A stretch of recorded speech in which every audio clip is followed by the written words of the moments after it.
I'm telling you people, 90s action thrillers are coming back and I love it.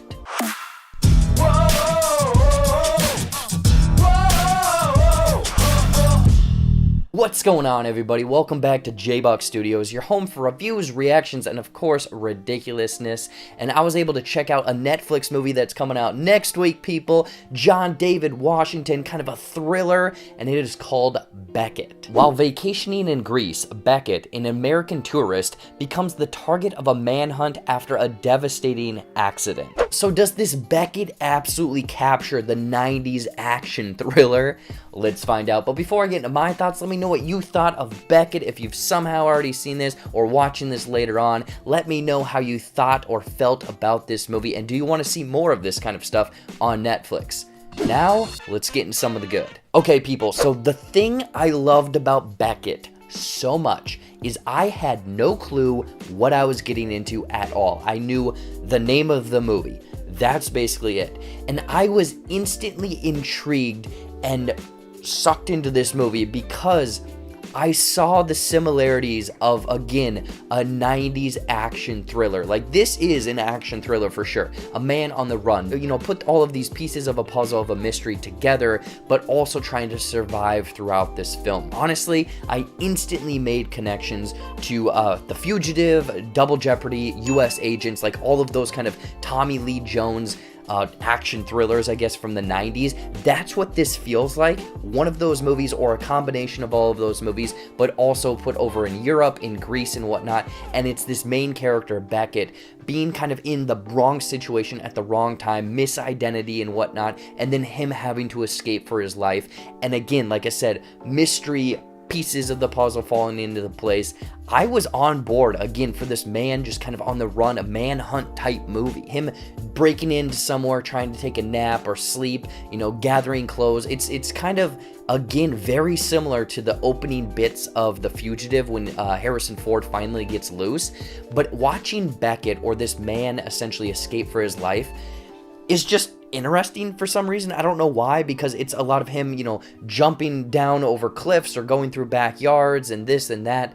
But the music in the background that really accompanied these scenes of Beckett, John David Washington's character, again, felt very reminiscent of a 90s action thriller. I don't know what it is. I don't know if it was certain musical cues or just the way that everything was kind of structured, but I felt almost nostalgic when the music was kicking in, with our character having to potentially make tough decisions of, I just got off a train. Do I take the left over by the cops, or do I take the right over by this shady stranger? Which one do I take? Which one is going to pan out? Which one do I, you know, ultimately take, with, again, backing of this kind of suspenseful thriller score?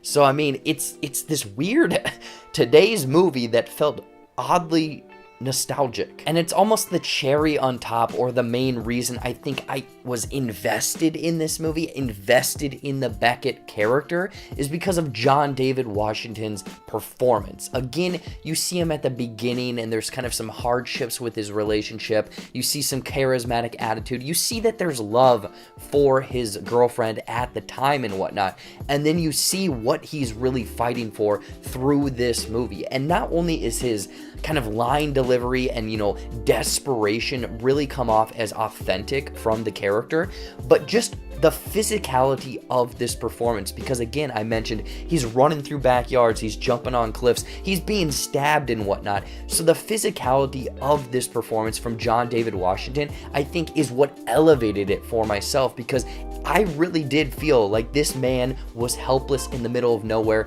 Again, he's in a European country. He doesn't speak Greece, or is it Greece language, Greek language? He doesn't speak a foreign language, and it's just, again, him helpless, but him also trying to get away from, can I trust this person? Can I not trust this person? And finally get to his end goal at the end of the movie. Unfortunately, Beckett, I think, has a couple problems to it, one of which is balancing these two different stories. So there's kind of this main story, or this opening story of Beckett and his girlfriend, and there's something that happens there. But then it's very much this Beckett character going on the run.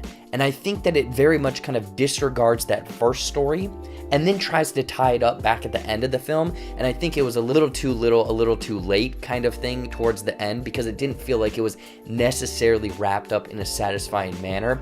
Instead, the middle part, the manhunt type part, I was invested for absolutely, but also it feels like it kind of wraps it up, and there's a bit more of the movie that I feel almost is a little bit tacked on, or kind of like, hey, here we go again type thing, and it felt odd to myself. Again, the balancing act of these two kind of big plot points, but the way that it kind of is like, no, we gotta keep going, we gotta keep going. And that's the thing, is as it keeps going, unfortunately, some of the plot points, some of the story beats become a bit convoluted. Like there's this US Embassy agent, Boyd Holbrook, shows up, and almost everything with that character feels a bit convoluted and kind of like, wait, what was the main agenda? What was the point, or what were you striving for here?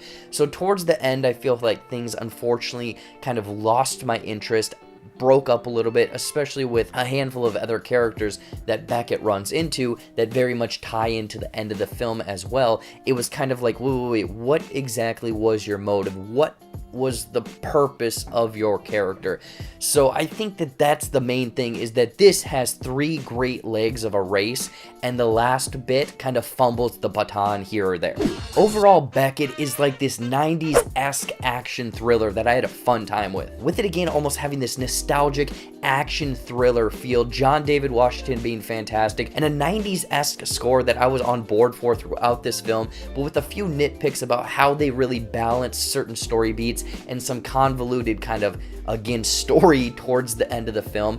I'd recommend checking out Beckett. Again, I had a fun time with this movie. I didn't know what I was getting into. I was very much betting and hoping that this helpless John David Washington Beckett character would make it to the end. I mean, this was a good watch for Netflix. In closing, I'm going to give Beckett 3.5 out of 5 man on the runs. So what did you all think of Beckett? Did you love it? Did you hate it? Do you love a good 90s-esque thriller like I mentioned? All of those Tommy Lee Jones ones from the 90s?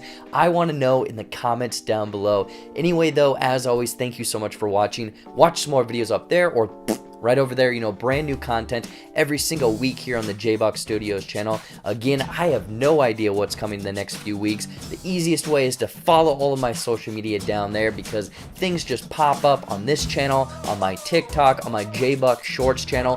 Please, please, please go and follow me and subscribe and support me on all of those platforms. And until next time, we'll see you later.